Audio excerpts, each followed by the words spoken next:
The Pentagon wants to stop U.S. troops from shooting our allies.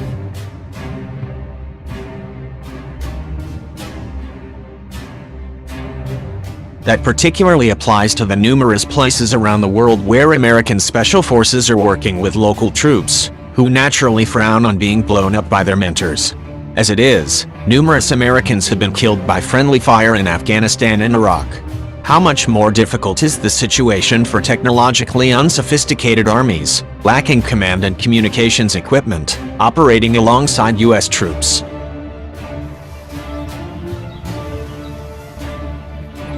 Hence, U.S. Special Operations Command and the allied armies they work with would be grateful for anyone who can come up with a reliable means of stopping fratricide.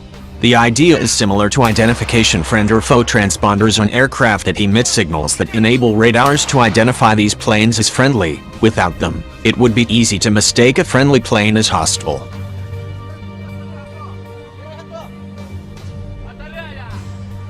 Currently there is difficulty identifying mounted and dismounted partner forces in the combined air and ground battle space during both day and night operations, and in all weather conditions, according to a SOCOM research solicitation. SOCOM wants a cheap, expendable technology that can be given to allied forces so that U.S. troops can identify them.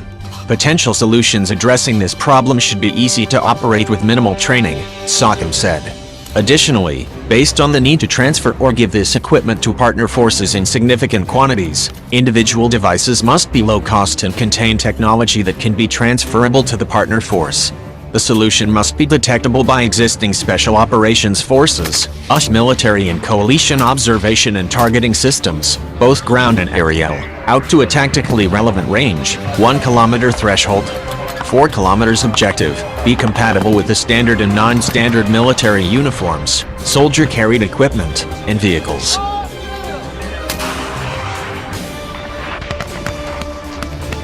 SOCOM suggests the device emit an infrared recognition signal.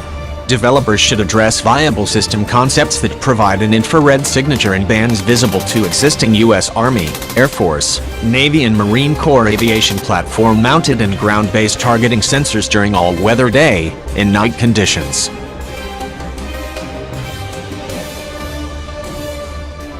The equipment should be capable of operating for up to 8 hours without needing a battery recharge. This technology should be able to work in all weather and all environments from urban to snow to highly cluttered desert floors, equatorial summer or on vegetation that may have moisture, SOCOM said.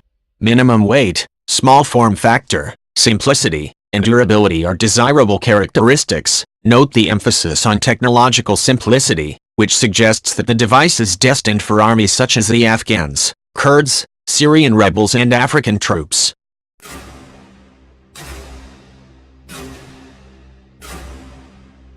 Phase I of the project will be a feasibility study to determine what current technology is capable of providing.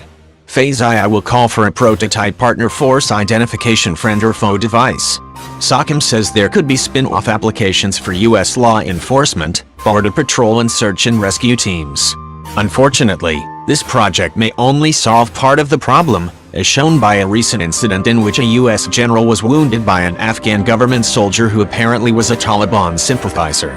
This device may protect Allied troops from American fire, but it won't protect American soldiers from the fire of their allies.